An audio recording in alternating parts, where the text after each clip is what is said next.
It appears that I have underestimated him. I did not think he could be this devious. He always said Spire was dangerous, but I assumed he meant its people were violent. Violent and potentially xenophobic. The perfect combination with which to orchestrate a coup. But there are no people here. No prosperous civilization for me to rule. I see now how his linking panel fooled me. Congratulations, Father. This hand goes to you. I have established a temporary encampment near the vegetal cavern. The food I brought with me should last a month. After that, I will be forced to grow what I eat.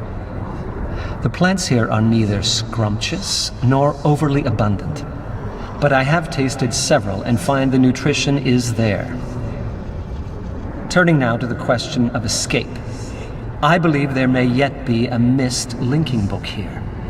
The simplest way for Father to have disposed of it would have been to jump off the palace as he touched it. There are other ways, of course, but I cannot ignore this possibility. I must at least attempt to reach the ground. This is fast becoming unacceptable. I have slid down every oddly shaped windpipe in this age, and have yet to see below the second cloud layer. I was fairly certain that at least 3 of the passages would prove successful, yet even they dead-ended inside a magnificent sealed cavern full of crystals. The crystals themselves are curious. Something about their inner matrix makes them susceptible to a buildup of negative charges. When I touched one, I received a terrible shock. At the same time, the faint light that had been emanating from the crystal faded, and I heard a very curious hum, which ceased as soon as the crystal's charge was expended. I should like to study these crystals more thoroughly, and will institute a plan to mine the cavern extensively. Last night, I saw lights flickering in some of the other palaces. It occurred to me that I might not be alone. What if this age is like Stone Ship? Father never could explain how Emmett and Branch just appeared there. He said the art was always surprising him. Could it be that the lights I saw flickering were made by other people? What I would give to discover this is true. After all these months of solitude, just to have another person to talk to. About the floating rocks. There is a phosphorescent green mineral running through much of this age which exhibits strong diamagnetic properties.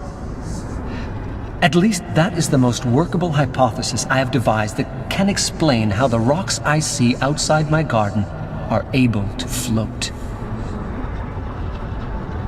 This has given me an idea. If I can capture one of the larger boulders, I should be able to turn it into a vessel and thereby sail across the clouds to the nearest palace. The most difficult obstacle to achieving this will be maintaining the necessary altitude. I have noticed that these rocks float higher than the highest point on that palace. Forcing my ship to float lower than it prefers will take some doing. For the past few weeks, I've been watching storms move through the second cloud layer. They appear as flashes of light inside the strata. The violence of these storms does not reach me in the garden. I encounter no rain, barely feel the wind. I am completely safe here, nestled between layers. I do not know how this is possible.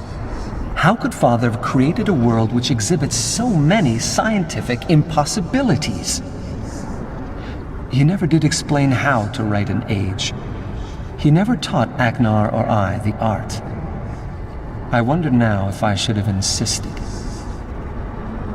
The crystals I mine from the lower cavern are really quite remarkable. There seems to be no limit to the amount of electricity they can store. Unfortunately, this makes working with them difficult. So long as a charged crystal is isolated, the energy inside it remains trapped in its matrix. But the moment the crystal even brushes against a grounded object, the stored charge flows out, producing a most amazing song. I should like to capitalize on this singing ability, if only as a pleasant diversion. It might be nice to hear some music in these caverns. Regardless, I believe the crystals can solve my rock ship problem. By affixing them to some of the floating rocks, then casting them back into the clouds, I should be able to harness enough of Spire's natural electricity to fuel an electromagnet. The attractive force of the magnet, combined with the smaller magnetic fields of the lightning conductors, should be able to lower the ship and guide it to the nearest palace. It is definitely worth an attempt. Another storm is brewing as I write this.